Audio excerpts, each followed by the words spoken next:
नमस्कार। RJD classes YouTube channel पर आप सभी का स्वागत है भाई।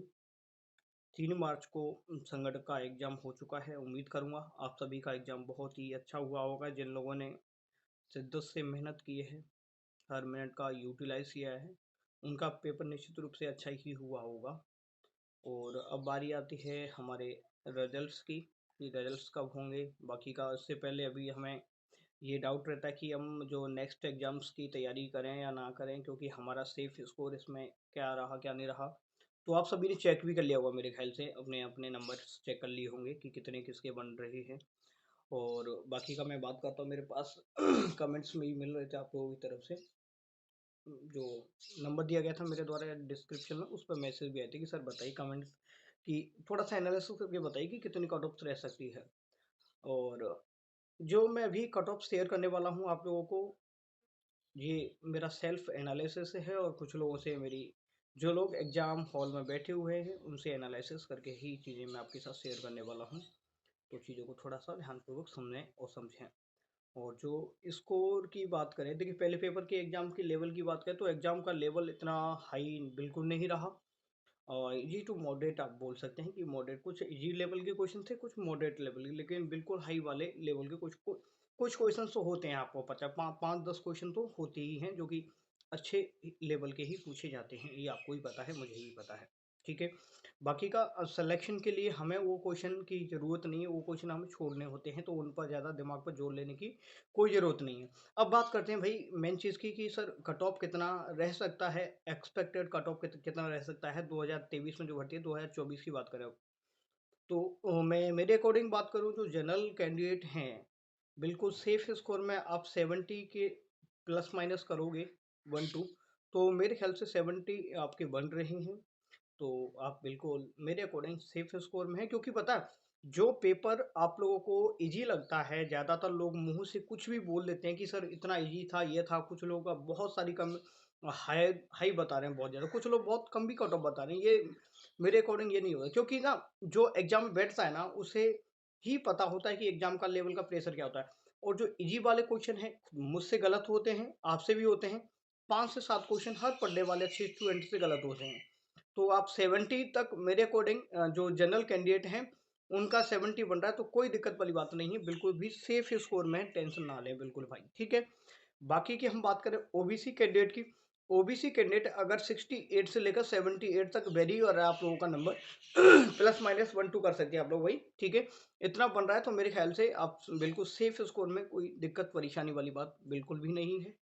और बाकी बात करें एमबीसी कैंडिडेट की, एमबीसी कैंडिडेट की अगर 65 से लेकर 68 के बीच में आपका बन रहा है तो कोई दिक्कत वाली बात नहीं है, हो जाएगा। और जो गर्ल्स हैं, अपनी जो सिस्टर्स हैं भाई, तो उन वो 2 4 5 नंबर आप आगे पीछे कर लीजिएगा। ठीक है। इस आधार पर अनुमान लगा लीजिएगा। फिर भी किसी को डाउट रहता तो कमेंट्स कर लीजिएगा मुझे ना, और अपना स्कोर जरूर शेयर करिएगा। बात करते हैं हम ईडब्ल्यूएस कैंडिडेट की। ईडब्ल्यूएस कैंडिडेट की आप मान सकते हैं 68 के समथिंग रहने वाली है, कोई दिक्कत वाली बात नहीं। बाकी हम बात करें एससी और एसटी कैंडिडेट की, कुछ लोग बता रहे हैं कि बहुत कम जाएगी, लेकिन मेरे ख्याल से ऐसा नहीं है कि बहुत कम जाए, क्योंकि कंपटीशन का लेवल बहुत ज़्यादा बढ़ चुका है। जब से ऑनलाइन एजुकेशन की क्रांति आई है तो सभी लोगों के पास ना जो कंटेंट है लगभग लगभग अवेलेबल हो जाता है। अब डिपेंड करता है कि हम चीज़ों को कितना समझ पाते हैं और याद कर पाते हैं।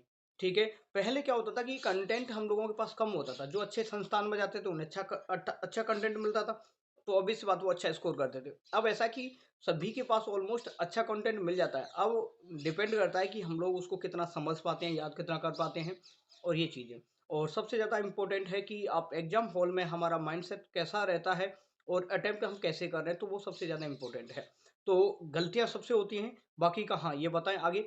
आगे आपका जो एससी कैंडिडेट की बात करें, आप लगभग 63 के समथिंग बन रहा है, तो बिल्कुल सेफ जोन में है, कोई दिक्कत वाली बात नहीं है। और इतना ही एसटी का भी इतना ही है, आप लोग मान सकते हैं 62 के समथिंग बन रहा है, तो कोई दिक्कत वाली बात नहीं है एससी और एसटी वालों को। और जो जो नॉन टीएसपी कैंडिडेट की बात करें, जो टीएसपी कैंडिडेट की, नॉन टीएसपी बता दिया, टीएसपी कैंडिडेट की बात करें तो आप लगभग 60 के समथिंग जनरल कैंडिडेट के बनना है, 62 के समथिंग बन रहा है, तो मेरे ख्याल से आप सेफ जोन में हैं, कोई परेशानी संकट वाली बात नहीं है।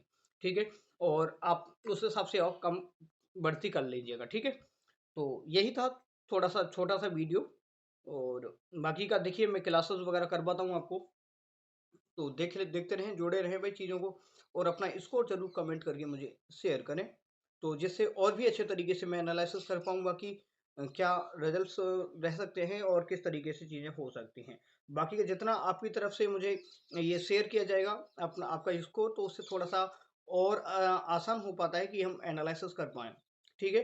उम्मीद करूँगा आपको सब चीज़ें समझ आई होंगी, और धैर्य बनाए रखें, अपने आप पर विश्वास रखें, भगवान जी पे विश्वास रखें। अगर किसी भी आराध्य देवता को मानते हैं आप, तो उन पर विश्वास करें, आपकी मेहनत निश्चित रूप से रंग लेके आएगी और सफलता आपको मिलेगी। ठीक है? बाकी का जो अकाउंटेंट का है, तो 6 तारीख को कल की डेट में आंसर की आ जाएगी, उसके बाद और भी चर्चा करेंगे हम। ठीक है? चलो, धन्यवाद आप सभी को। अगर अच्छा लगा हो तो अपने कमेंट शेयर करें, जिनको ठीक नहीं लगा हो वो कोई दिक्कत वाली बात नहीं है। सब्सक्राइब वगैरह कर लिया करो, इसमें कोई पैसा नहीं लगता आप लोगों का, क्योंकि मोस्टली भाई अपने सब्सक्राइब बिल्कुल नहीं करते हैं, इसमें कोई चार्ज नहीं लगता आप लोगों का। अगर फिर भी किसी का कोई डाउट रहता है तो डिस्क्रिप्शन में मैंने भाई डिफ़ॉल्ट कॉन्टैक्ट नंबर है, तो आप व्हाट्सअप करिएगा, तो हो पाएगा, तो मैं चीज़ें सॉल्व करने की कोशिश करूँगा। तो धन्यवाद आप सभी को। बाकी का स्वस्थ रहें, व्यस्त रहें और मस्त रहें। Thank you.